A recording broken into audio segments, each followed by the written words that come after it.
வணக்கம். நிலவன் டிவி செய்திகளுக்காக செய்தி வாசிப்பவர் லட்சுமி.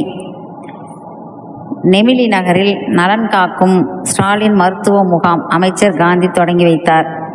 ராணிப்பேட்டை மாவட்டம் நெமிலி அரசு பள்ளியில் அரசின் நலன் காக்கும் ஸ்டாலின் மருத்துவ முகாம் நடைபெற்றது. மாவட்ட ஆட்சியர் சந்திரகலா முகாமிற்கு தலைமை தாங்கினார். வட்டார மருத்துவர் மேகலா வரவேற்றார். துணி, நூல் மற்றும் கைத்தறித்துறை அமைச்சர் காந்தி விழாவில் கலந்து கொண்டு மருத்துவ முகாமினை தொடங்கி வைத்து ஆய்வு நடத்தினார். பிறகு நலத்திட்ட உதவிகளை பயனாளிகளுக்கு வழங்கினார்.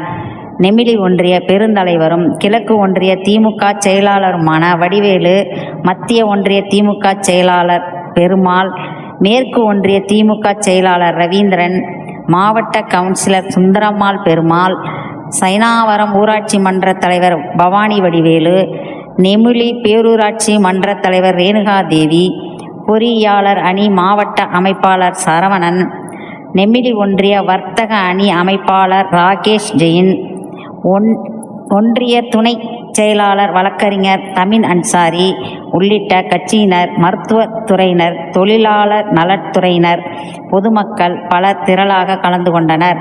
நிலவன் செய்திகளுக்காக செய்தியாளர் ரவி.